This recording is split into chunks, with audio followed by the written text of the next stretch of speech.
नमस्कार। अब हम बात करते हैं साउथ के एंट्रेंसेस की।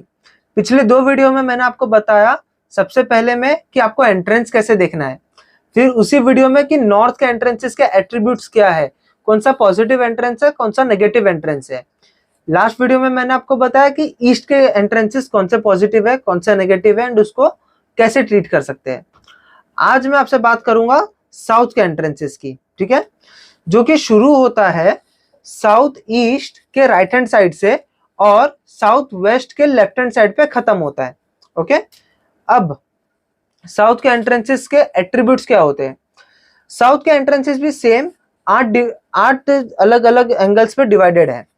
आप अगर पूरे साउथ के एरिया को देखेंगे, कोई भी पूरे प्रेमाइसिस के सेंटर से साउथ की दिशा में अगर आपका एंट्रेंस आ रहा है तो बाय डिफॉल्ट आप इनमें से कोई एक आपको सिम्टम आ रहा होगा आपके लाइफ में।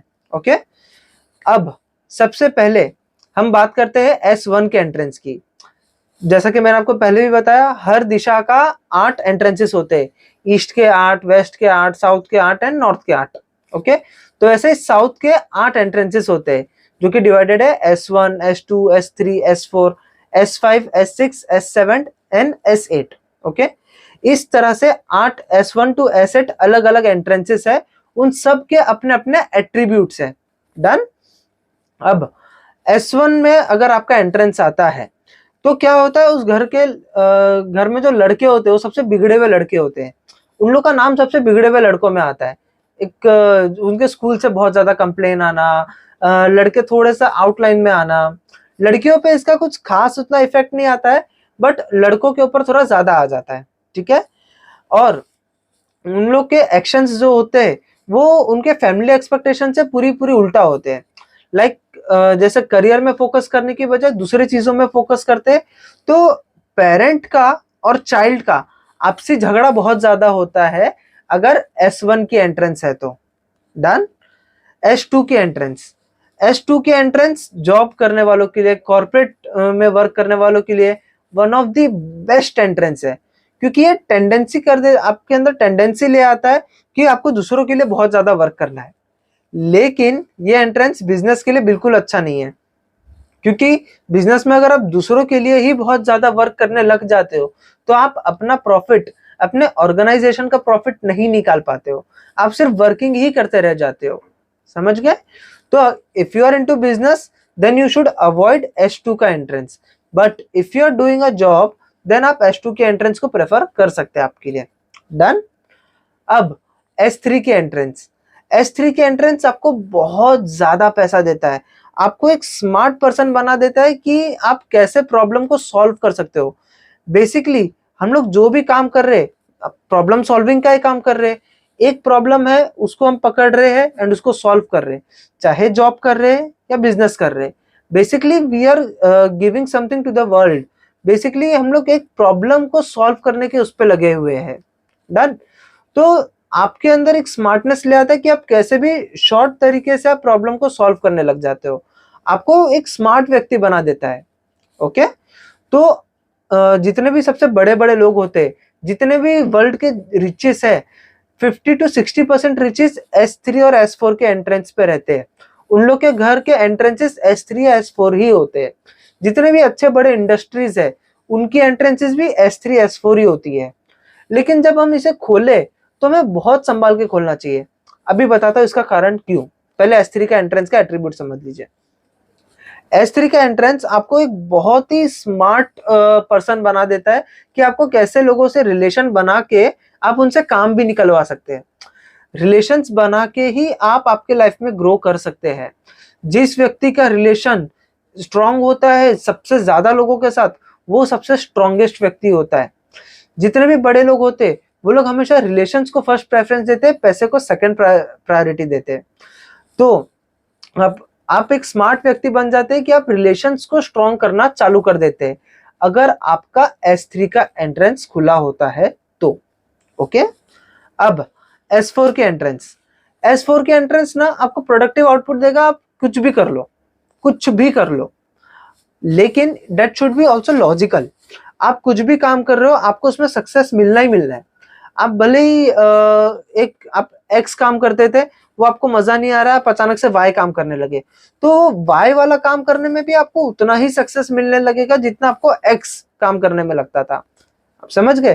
तो आपको काम, आप किसी भी चीज में हाथ डालोगे आप सक्सेसफुली पाओगे।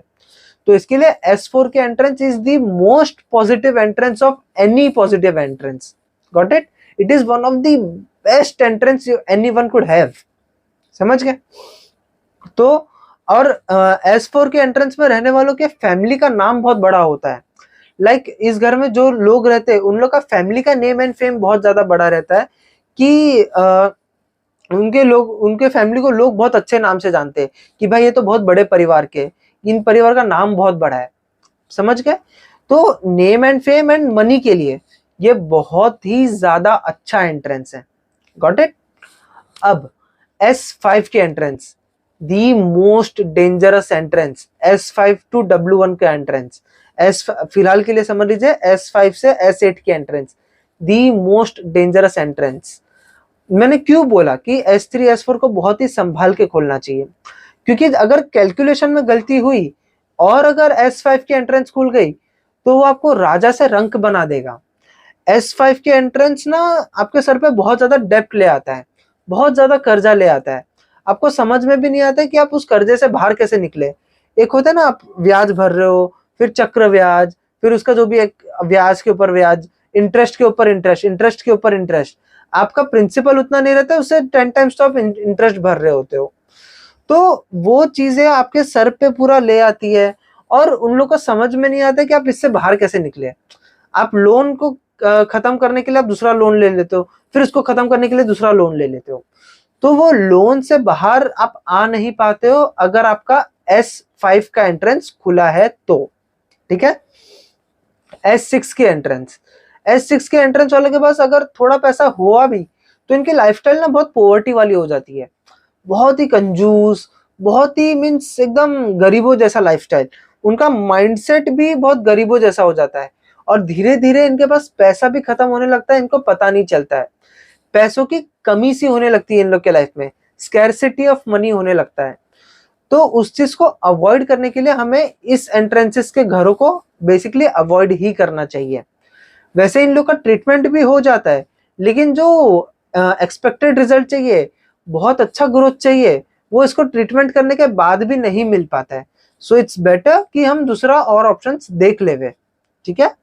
If you are facing the problem only, अगर आप इन प्रॉब्लम्स को फेस कर रहे तो ही आपको इसको अवॉइड करना चाहिए। आप कई बार हो सकता है कि आप इन एंट्रेंसेस में रह भी रहे हो और आपको कुछ तकलीफ नहीं हो रहा है, तो उसको एज इट इज रहने दीजिए, फिर आपको कुछ करने की जरूरत नहीं है। अगर आप वो तकलीफ फेस कर रहे हैं तो ही आप उसको, उस एंट्रेंस को ट्रीट करिए और उस जगह से रिलोकेट हो जाइए। अगर आपका एंट्रेंस S6 से S5 से W1 के बीच में आता है तो। ठीक है? ओके, अब बात करता हूं S7 के एंट्रेंस। S7 के एंट्रेंस ना आपको सिर्फ एक एफर्ट वाला पर्सन बना देता है। आप एफर्ट करते रहते हो, बहुत एफर्ट करते हो रिलेशनशिप को मेंटेन करने में, काम अच्छा करने में बहुत मेहनत करते हो, लेकिन रिजल्ट कुछ भी नहीं मिलता है। आप सिर्फ काम ही करते रहते हो, आप स्ट्रगलिंग पर्सन से हो जाते हो, सिर्फ स्ट्रगल ही करते रहते हो, सिर्फ स्ट्रगल, कुछ भी आप कितनी मेहनत कर लो आपको पैसा मिलता ही नहीं है।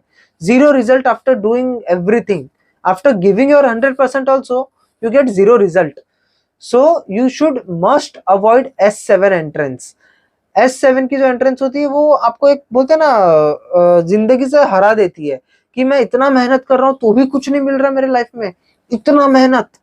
तो इट्स बेटर कि हमें वो एंट्रेंस को एकदम से अवॉइड करना चाहिए। Got it? अब S8 की एंट्रेंस, S8 की एंट्रेंस में रहने वाले लोग बहुत ही ज्यादा रूड होते हैं, बहुत ही ज्यादा, मतलब वो इतने रूड होते हैं कि लोग उनसे मिलना करना पसंद नहीं करते। वो इतने रूड होते हैं कि लोग कहते हैं कि भाई इन लोगों से दूर रहने में भलाई है। समझ गए? तो ऐसा हो जाता है, ये लोग ना आइसोलेट हो जाते हैं नॉर्मल लोगों से। रूड लोगों को कोई पसंद नहीं करता है। हो सकता है कुछ कॉन्सिक्वेंसेस की वजह से वो लोग उनसे बहस नहीं करते, लेकिन वो लोग ऐसे रूड होते हैं कि मीन्स कोई उनसे बात करना भी पसंद नहीं करता है। तो धीरे धीरे वो आइसोलेशन में चले जाते हैं, अकेले पड़ जाते हैं अपने लाइफ में, अपने खुद के रूड बिहेवियर की वजह से। तो इसके लिए हमें एसेट एंट्रेंस को भी अवॉइड करना चाहिए। ओके, अब इसका ट्रीटमेंट क्या, अगर इतने सारे एंट्रेंसेस है तो हम इसको कैसे ट्रीट कर सकते हैं। आप सिंपली एक येलो कलर का टेप इस तरीके से आपके एंट्रेंस में लगा सकते हैं। अगर आपका इनमें से कोई भी नेगेटिव इफेक्ट आपके लाइफ में आ रहा है और वहां पे आपका एंट्रेंस है, तो हो सकता है वहां पे आपका एंट्रेंस हो और आपको नेगेटिव इफेक्ट नहीं आ रहा है, तो उस एंट्रेंस को आपको कुछ नहीं करना है। जब तक इफेक्ट नहीं आ रहा है तब तक बिना मतलब की रेमेडीज नहीं करनी है। जब तक सिर दर्द नहीं होता तब तक हम दवाई नहीं खाते। वैसे ही जब तक आपको थोड़ा भी सिम्टम नहीं आ रहा है तब तक आप उसे मत करिए। ओके, ऐसा नहीं है कि उस वहां पे एंट्रेंस है तो आपको नुकसान ही करेगा। There can be astrological factors also. Okay, तो हम उसको चेक करते हैं, अगर आपको सिम्टम नहीं आ रहा है तभी हम एस्ट्रोलॉजिकल फैक्टर्स से भी उसको चेक करते हैं। बट अगर सिम्टम आ रहा है तो you must do the remedy. Okay, तो मिलते हैं आपसे जल्दी। अगर कुछ भी आपको डाउट है, आप हमारे फ्री टेलीग्राम चैनल आप ज्वाइन कर सकते हैं, लिंक डिस्क्रिप्शन में दे दिया हूं, और वहां पे आप बिंदास कुछ भी क्वेश्चन कर सकते हैं। ओके, मैं उम्मीद करता हूं आपसे जल्दी मुलाकात होगी। Thank you so much.